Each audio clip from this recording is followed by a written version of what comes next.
afternoon, everyone. Come on, we need some more energy than that. That was like, it's a Saturday morning, everybody's tired, and so I'm a stand-up comedian. I'm gonna crack some, I'm just kidding. I'm not a stand-up comedian. So my name is Arif Mirza. I'm a co-founder of Mirza Productions. I'm Arif's brother. And I'm gonna introduce to you, I just wanna thank you all for coming. One of the best parts about getting ahead in life or actually learning and developing is actually showing up, right?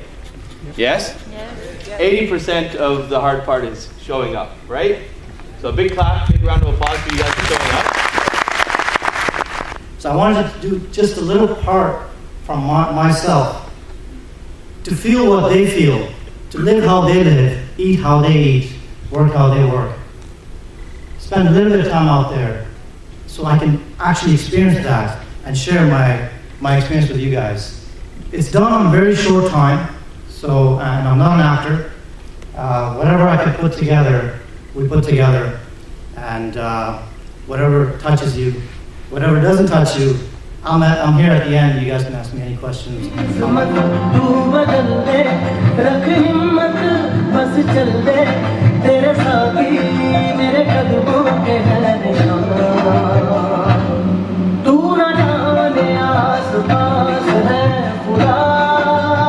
a man, you're educated, you've got all the capabilities and the facilities to go out there and get all these jobs. I wanted to start from nothing and keep motivating people to the highest, the highest level that they want to get to.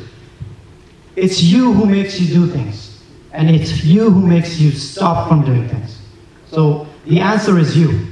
Like Mr. Rajaram said in the video, there's always an answer. You just got to keep going. How did you evolve? Have you ever done this thing in real life and not have the option to come back to your Burj Khalifa apartment? Because that's really the key. Exactly. Actually, I don't come from a wealthy family. I come from an okay family. I did odd jobs, which I'm sure a lot of you guys did. I did dishes in a restaurant. I sold vacuums door to door. I worked at Dunkin' Donuts night shift, go to school in the morning.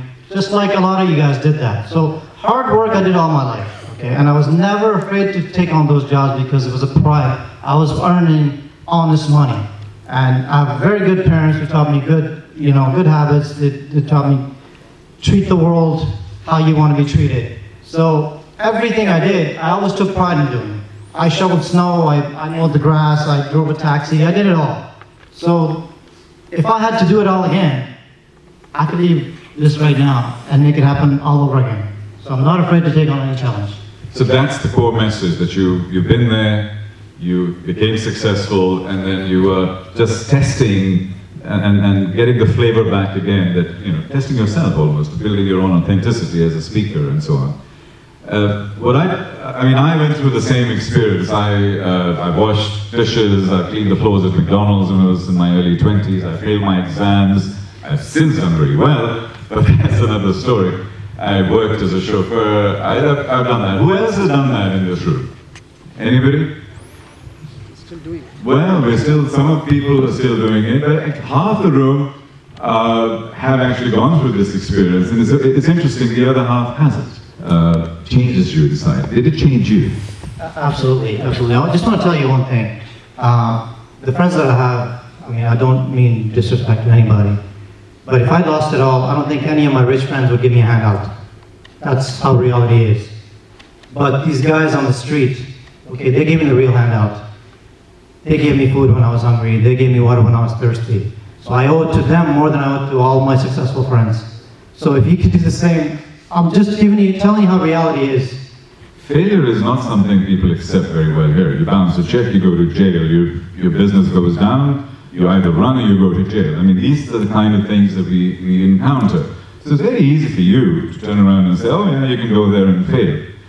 But what do you say to these folks who don't really have the option to fail, or do they? And you know what, I'm glad Dubai does that. Because for a real entrepreneur to understand, life is not easy.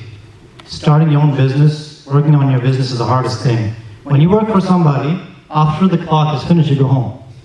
When you run your own business, there's no clock. You work 24 hours a day until your business becomes successful. And it's every time you start a new business, it's the same process. Even though you know, listen, how things should be, it's always different. But every time I start a company, why am I scared? Because that makes me want to put in more effort. Okay? It just lets you know you're human. Even though I'm successful, will this company do well? It's just natural. But as Mr. Rajaram said, you got to be prepared. If you're prepared to face the world, you're going to see success. If you're not, you're going to see another failure. What do you think? Which is the secret of success? I mean, you think that if you go with the flow, like the job that you're getting and you just get it, or you think that the person has to make his own career by finding his own way? So, what do you say about that? There's no financial freedom in a job. I don't care how good of a job you have. Tomorrow your boss has a headache, he can fire you. Okay. If you really want financial freedom, you have to do your own business. Okay. You really have to follow your dreams. And those can only come true by you doing the work. Have your day job, pay your bills, because we all have bills to pay. But when you're done, you come home and you plan your life. How can we help you achieve the idea of Streets of Gold? I'm glad you asked that. I'm glad you asked that. Thank you helped me out because I was going to do that. I wanted to take this to the next level. I mean, we go out every Friday, and sometimes other days to hand out water. And a lot of you actually started volunteering. But that was not enough. So after doing some research, I found out about, he has an app called Mobile Aid, which you can donate from your phone. Make any donations, and you can make a difference. So go out there and connect. You don't have to do it with me, you can just do your own part, but if we all did it together, it would be a much bigger thing.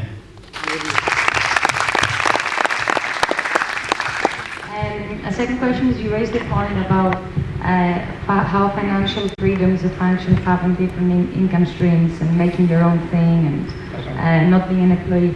Do you think that entrepreneurship is something that can be applied to everybody, or it's a kind of a trait that certain people have and certain people don't? I'll put it in a very simple way. Everybody dreams. Everybody dreams, whether at night or daytime. And the best dreams are those that you see during the daytime. And there's an entrepreneur in all of us. So if you want to make something happen, if you want your future to be set, don't let your boss set it for you. Set it yourself. Set your goals. This is where I want to be. This is where I want to live. This is the car I want to drive. This is how much money I want. This is my worth. Write those things down. When you start writing just about everything, I'll tell you what, your mind will never let you write down something that you can't do. It might seem silly while you're writing it, but trust me, if you couldn't do it, you wouldn't be able to write it down. Write everything down, and then all those things will start lining up. And if they still don't, call me, I'll charge you a big amount of money, and I'll show you exactly how it's done. What will we be celebrating? What is the legacy? What have all of us done in the next 50 years that will have helped to change the world? What I would like to see is that I changed so many lives. And my family, my kids, they continue to do the same thing that I'm doing. And they change people's lives.